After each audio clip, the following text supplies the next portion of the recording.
things that I really like about catch is BJJ has its lineage. You know, you can go back to Count Coma and you can work your way up through the Gracies and stuff. And it, you know, I like history. I'm a very sad individual because I like lineage. I like to understand where things come from.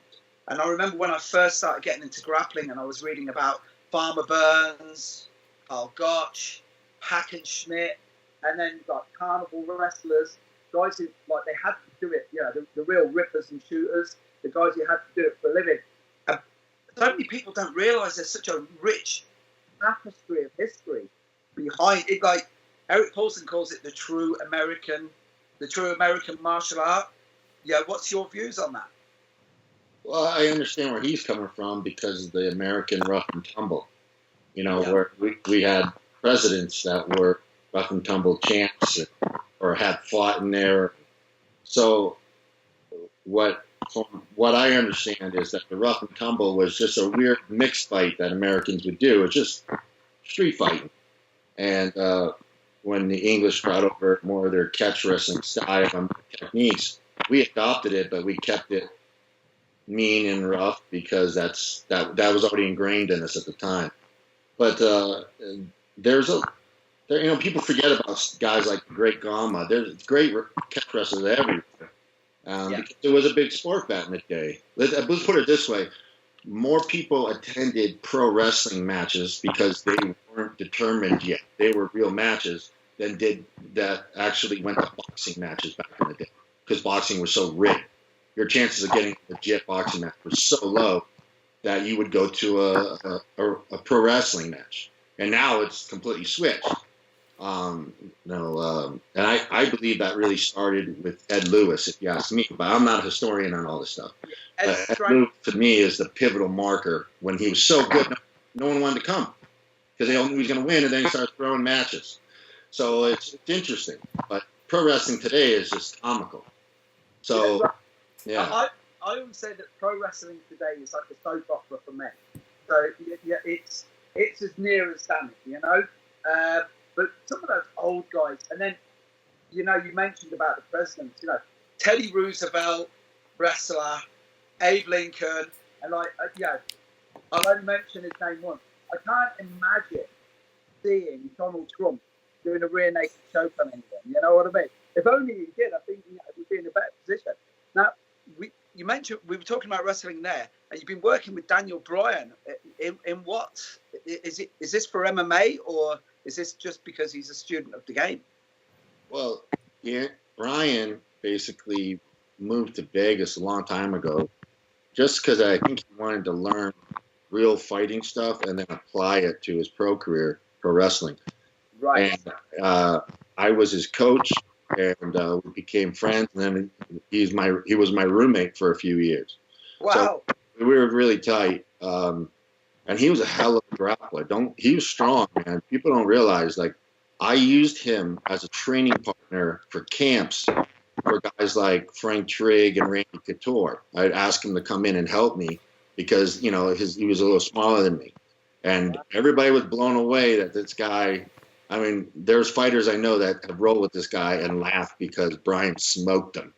So people don't realize that. And he's a humble guy. I mean, he's not going to talk about it, but yeah, like, he was tough, man. Yeah. I think he was my first purple belt, actually. Really? Yeah, I think he got it. He was my first purple belt. He never got his brown because he was traveling, but I was going to give it to him. But it's been some time now. Now he's pretty busy, got a family and all that other stuff. Yeah, well, that workload those guys do is grim, and that is easily the worst job in the world, wrestling, because, you know, it's not unionized, it's hard on the body, and it's like 300 days a year on the road. It's unreal. So if you don't mind me asking, what's your thoughts on CM Punk doing MMA? Yeah, I mean, you know, people that I know in the pro wrestling world have kind of told me CM Punk was never really an athlete, you know, physically. Yeah. That he's a brilliant performer, very smart, very good performer. He knows how to work a crowd better than he's fantastic. But I give the guy, a lot of guys crap on him. I give the guy credit. He was in his 40s. He started a sport he never did before, like MMA. And then he goes out and takes his first match on the Premier Fight League on a main card. You know, he gets his ass kicked and he comes back for another one. And that's hard to do. He had nothing to gain by doing this other than personal. He wanted to do it.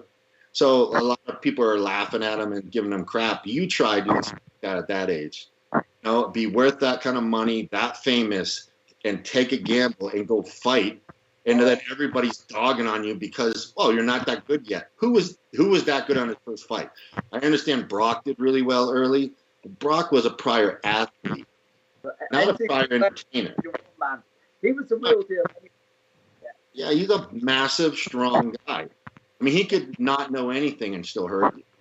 Whereas CM Punk is not a physical man. He's not a big guy. No. You know, yeah. Every interview I've seen, he comes over as a really nice guy. But I when I saw him working out, I was just like, this guy doesn't look good. And then obviously, again, I think it's just the same as wrestling. You know, you got in there, you know, and you will get taken advantage of. They're both, wrestling and MMA are very unforgiving sports. You know, 5 years and you're out. So make your money and go, because it's not going to work out for you. Right, you mentioned a couple of guys when you were saying about, you know, Daniel Bryan working with you, like Randy Couture, Frank Trigg, Gray Maynard, Victor Belfort, Michael Chandler, Chael Sonnen. Right, what did these guys think what did they need from you? What did you offer them? Because most of these guys were already up there, right, when they came to you. Yeah, I think I just had a different mindset and approach, whereas I don't really control people. I just train them. So, I don't know. Hayastan taught me to focus on whatever your body frame is, build off of it. You know, you got to learn everything, but you got to build a game around your body type. And I always applied that to all my students. But as I was doing that, I noticed what my real strength was at the time when I was coming up the ladder. Was I was really good at training wrestlers to be jiu-jitsu guys. That was my strength. And what I was able to do with a lot of these wrestlers is a lot of the wrestlers got lost because they basically came over from wrestling, and jiu-jitsu is this different art, and guys are on their back and they're submitting and they're successful. I mean, jiu-jitsu guys were kicking ass in the beginning. So a lot of these guys were like, well, if these guys are kicking ass, I got to do what they do. But in the mix, they lose their own principles. They lose themselves. And all I did was really just take them, evaluate them as wrestlers, and push their style and their ability to fight off their already wrestling base. And I just taught them good defense. I taught them good tactics. And I kept building them and building them. And I think a lot of those guys, when they go back to that wrestling, their confidence shoots up. So it was just a great experience. I was able to turn around a lot of fighters.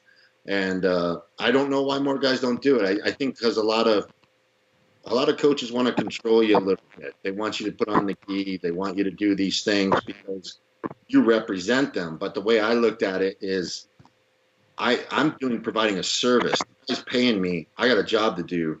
I got to get him to win this next fight. It doesn't matter how I do it, as long as we win.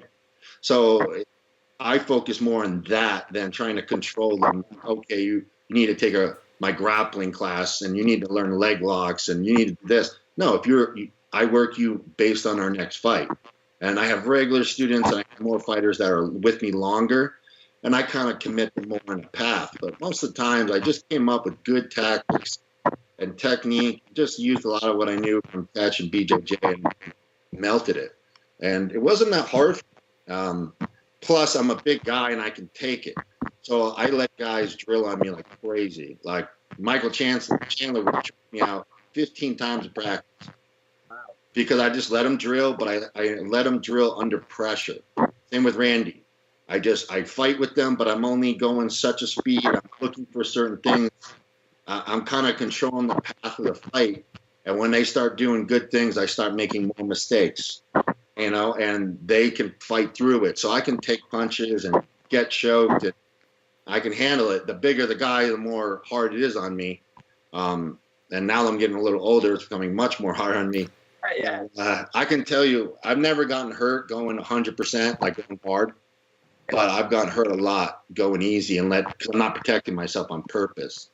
And I think that's also a correlation why pro wrestlers get so hurt. They're purposely not protecting themselves in a lot of ways. So they're taking these weird bumps, they're landing funny, they're taking hits. It's just part of the game.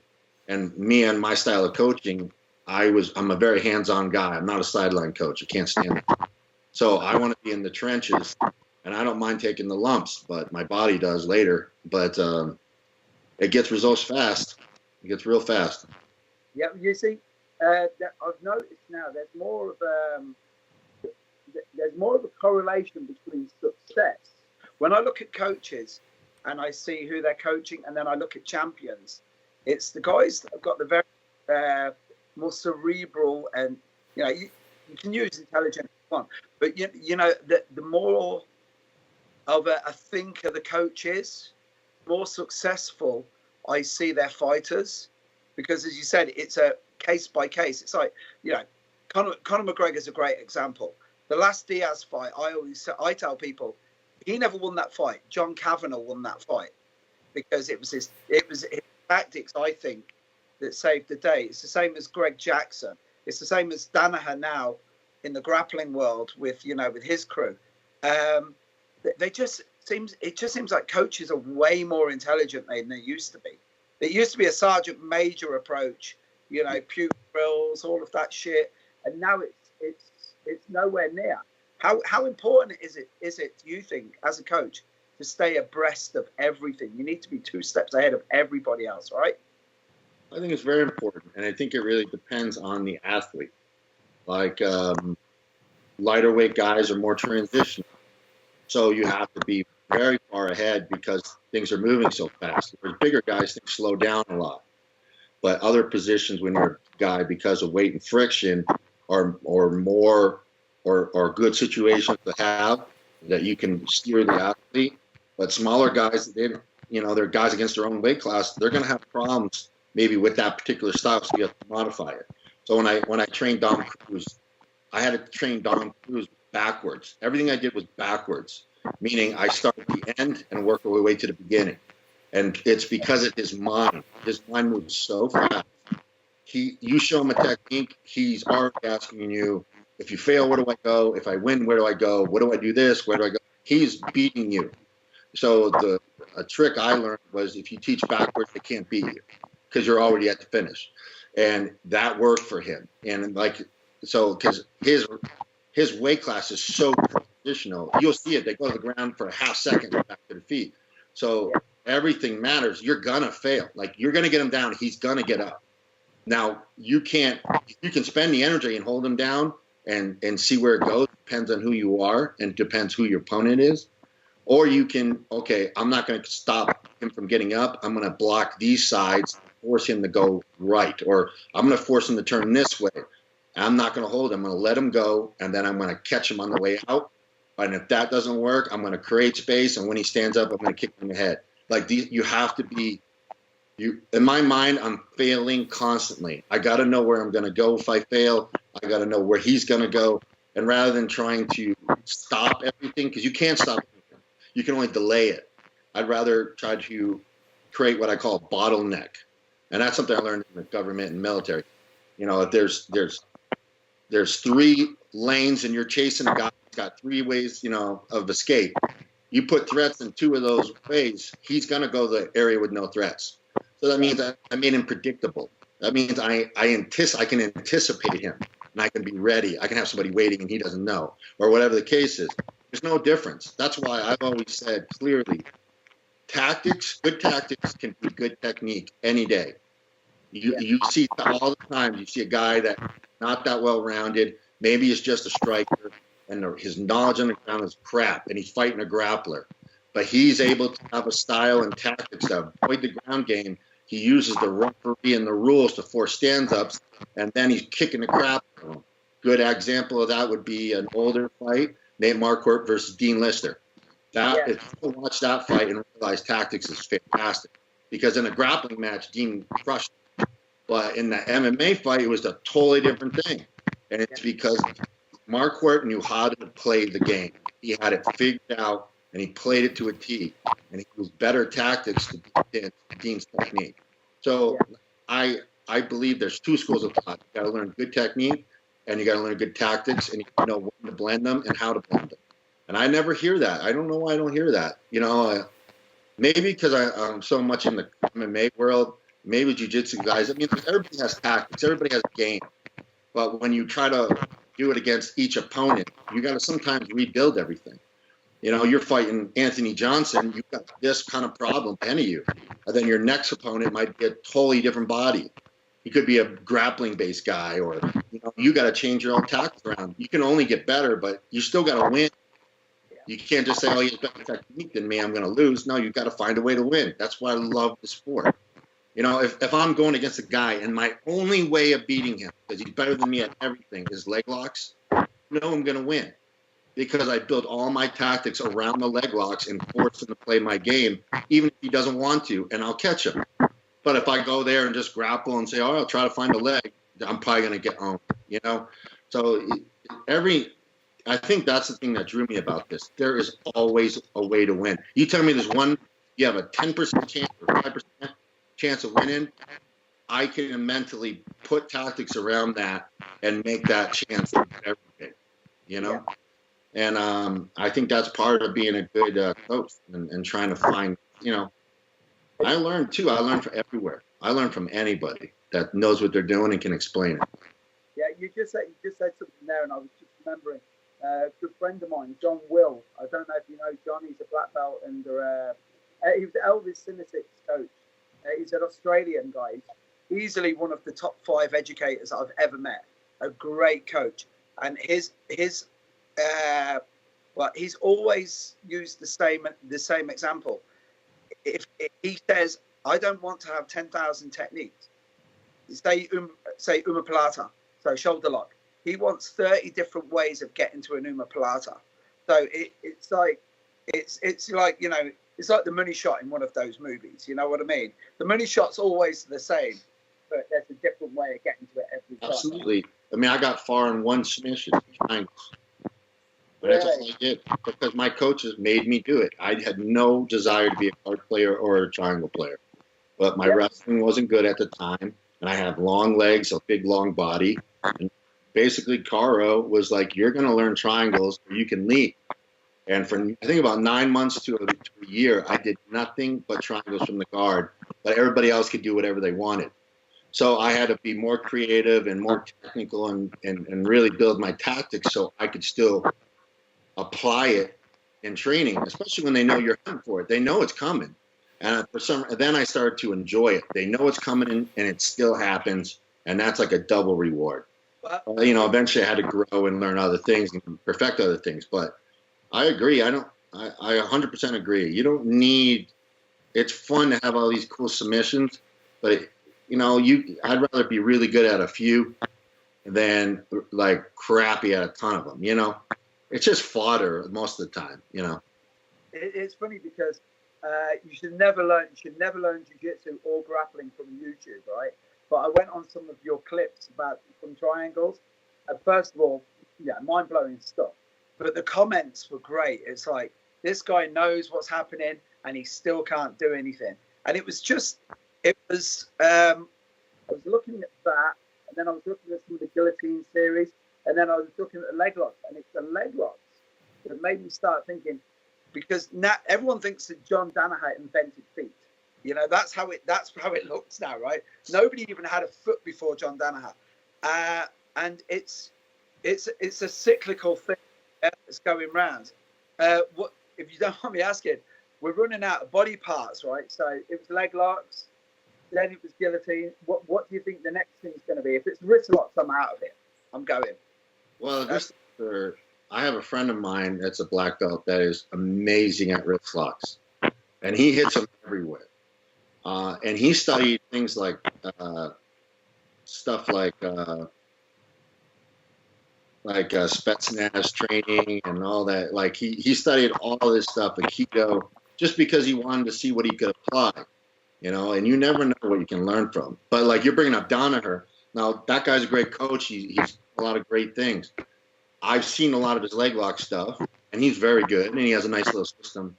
But controlling, you know, both legs and a lot of his system, I learned from Gokor when I first started. You know, it's not new.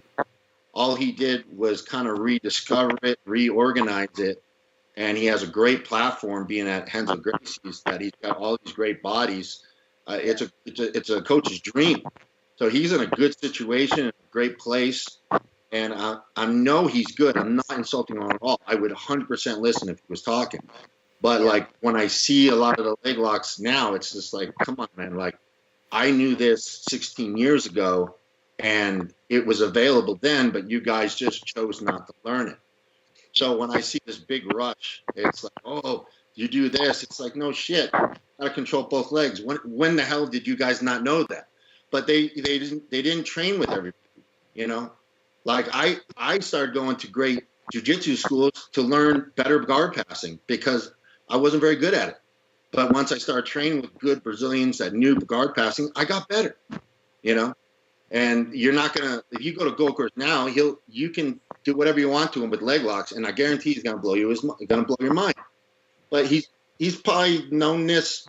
I mean, Christ, he's probably learned this stuff like Gene 50 years ago. I mean, it's not new. It's not new. And to be honest with you, there's a plethora of leg locks that are still not being shown yet. Like top game leg locks. I don't even know why people are doing it because they're less risky. They're easier. There's so many top game leg locks. So it will happen eventually. Like I think neck cranks will come back eventually. Spine manipulation will come back eventually. You know, Eddie Bravo's twister is basically what we call in wrestling a guillotine.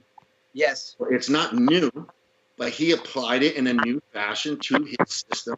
I like the name twister, and that's a spine lock. So good for him. Like he takes a lot of old catch wrestling, like the lockdown. He learned that from Gene LeBell. I don't know I know he admits it, but in Gene LeBell, it's called Indian Deathlock. He took it, learned it from Gene, and he applied it to his half guard game for sweeping.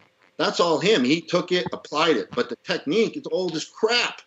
It's an old technique. I remember Gokor used to demo that technique as a joke. Like he would lock the lockdown or the Indian Deathlock, and he would grab a little stick of your hair and pull it as he would, because you're supposed to pull your knees apart with it. And it's an actual ankle lock. Yeah. I don't know if people know that. It's an actual ankle lock. So he would like grab a little single thing of hair and pull it and then do it with his legs, but nobody really paid attention. Like just to fuck with people. Because guys are tapping because their ankles popping and not their hair. He used to always play these games to entertain himself when he's bored. So it's not new. It's not new, but he applied it in a new way. He built a system around it. He deserves all the attaboys he can get. So who knows? I feel like all we're doing is rediscovering. Probably know they've been doing this somewhere in the backwoods of China. You know, 2,000 years ago, there were sick grapplers. We just got lost. We don't know.